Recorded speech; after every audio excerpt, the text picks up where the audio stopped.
21st February, approx 12:30 pm, and I put out this tweet. Bank Nifty futures at 38,000, expecting it to hit 36,400 before March starts. Expecting a drop of 1600 points in a span of 6 or 7 trading days is no joke, and today is 24th February, and today that target got achieved. So what was the reason? Why did I think Bank Nifty was going to fall 1600 points in a span of 6 or 7 trading days? What was it? What was the logic? What was the analysis? That is exactly why I am making this video. So without any further ado, let's begin.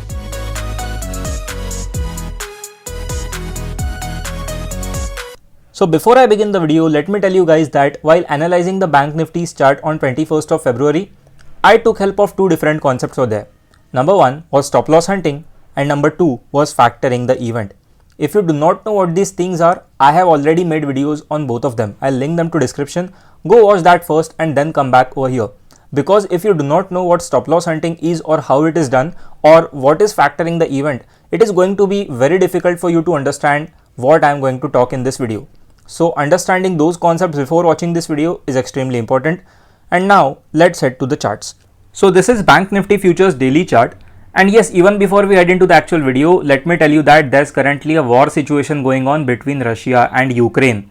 Today, that is 24th of February 2022, Russia have actually invaded Ukraine, and that has caused this global sell-off. The red candle that you see on the screen right now is a result of the same.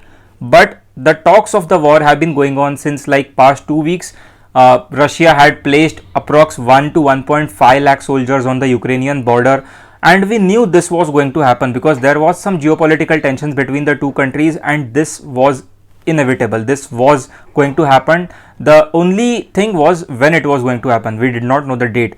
But as I have mentioned in the factoring of the event video, market gives you the hint that this might be very close, and that hint was exactly given on 21st of February. So this, as on daily candle, you might think, okay Shrish, there's nothing much on daily candle.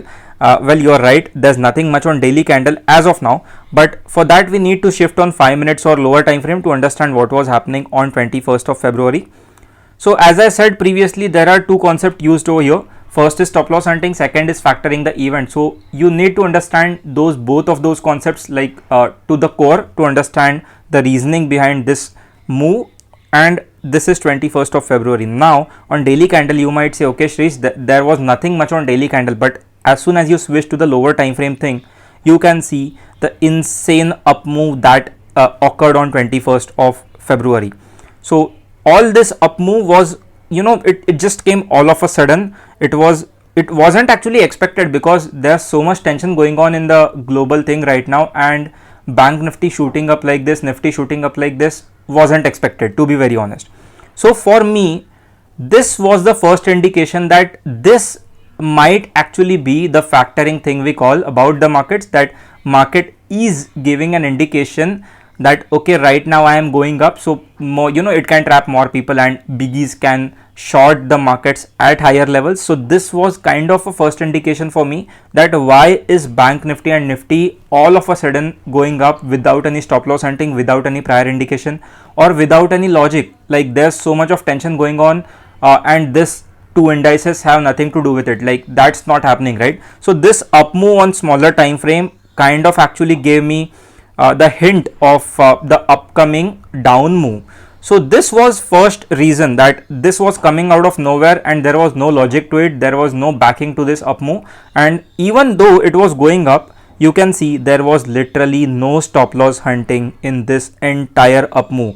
The up move was almost 800 to 900 points from this point to this point, and there was literally no stop loss hunting. So this is not possible. Like if you trade index, you know that stop loss hunting is a part of it and it must happen, and it is not happening, then there's something wrong. And that is why I told you that you need to know stop loss hunting first. If you do not know, then go and watch that video because it will make you understand what I'm talking about. Otherwise you won't understand what I'm talking about over here. So there was no stop loss hunting in this entire up move, and then there was 38,000 level. So now usually what happens is these levels like 38,000, 37,000, 36,000 or 40,000, these levels are psychological levels because they come in thousands. They act as psychological resistance or support based on where the market is. So right now the market was on 21st February, the market was below 38,000, and I thought if this up move is just to trap people, if this up move is just for biggies to create more short positions at higher levels, this 38,000 level will act as a psychological resistance as well.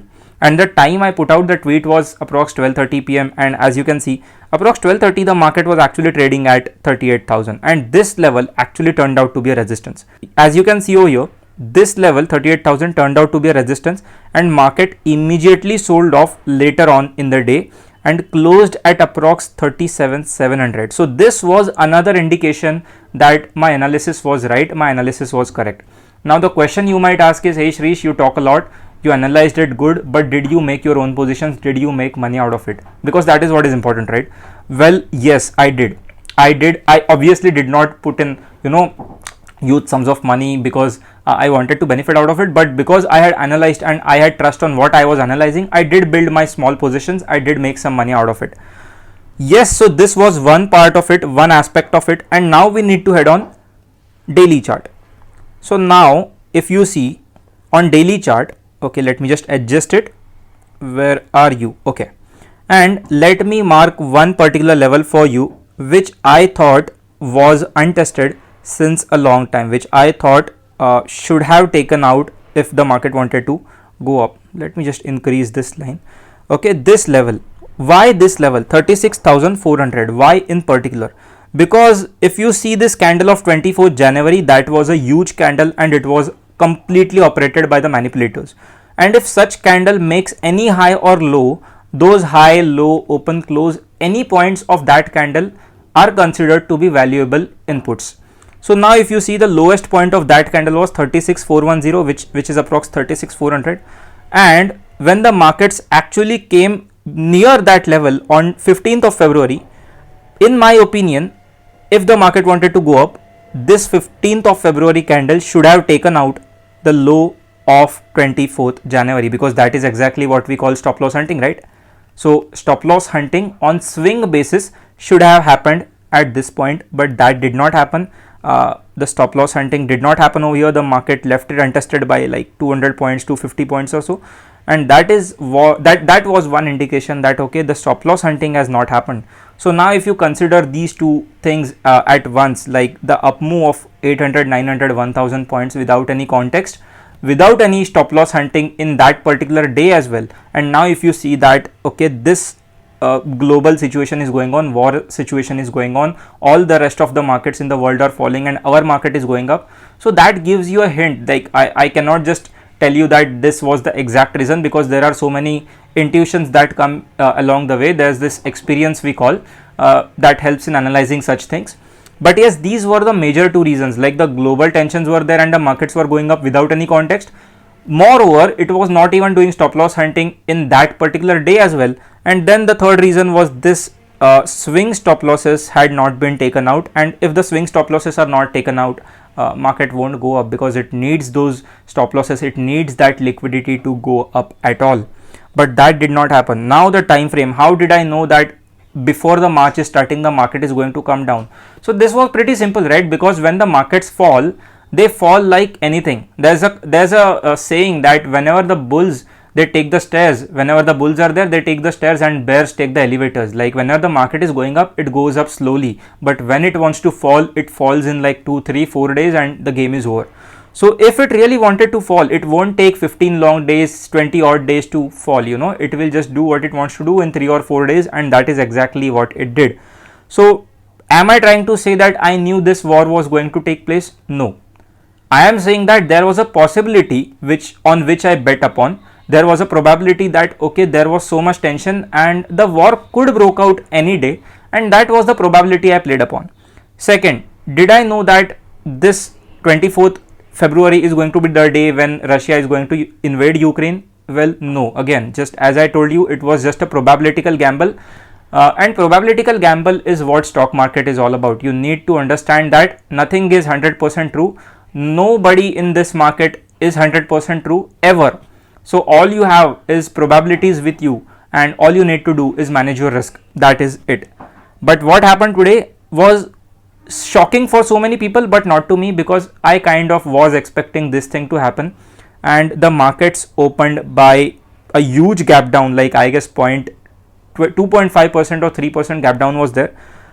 The previous day it closed at 37,400 levels and then opened at 36,100 levels. Yeah, so this was a crazy gap down, and then the markets went up. And in cases like this, even today when I was trading first of all with very small positions. I cut down my positions by a lot because in volatile times you need to do that. If you do not do that, your account is at risk, your entire account is at risk. And as an option buyer, I cannot go a full toll on my positions, so I had to cut down my positions.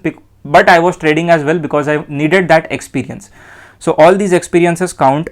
And when I was trading, when the market was going up, all I was doing was selling the rise, because in situations like this, whenever you see a rise, it is only for biggies to sell at even higher levels. So whenever I'll just show you the 5-minute chart. Whenever the market was going up, I was just taking advantage of it and was trying to buy puts. And even though puts were very expensive because the VIX was at 30, I was actually trying to just sell on every particular rise I was getting to. So this rise or this rise or this rise or this rise, I was able to take good advantage of today's move as well. Yes, after this point, like after breaking 35,600, I was not expecting this another leg of 200, 300 points or 400 points down move, which surprised me, because I thought, okay, markets might now just get saturated at least for today. But markets were in no mood of getting saturated. They just completely went down. But yeah, fair day, good day, made good money. But I hope you understood the analysis of that tweet. I hope you understood the reason why the tweet was made, and more importantly, the reason behind or the logic behind what the analysis was. And if you understood, then make sure to smash the like button, subscribe to the channel, and watch my other videos as well, because there's a lot of content on trading that I make in this channel.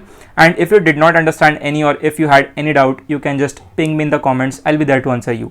So I will see you in the next one. Until then, you guys take care. Bye bye. Peace out.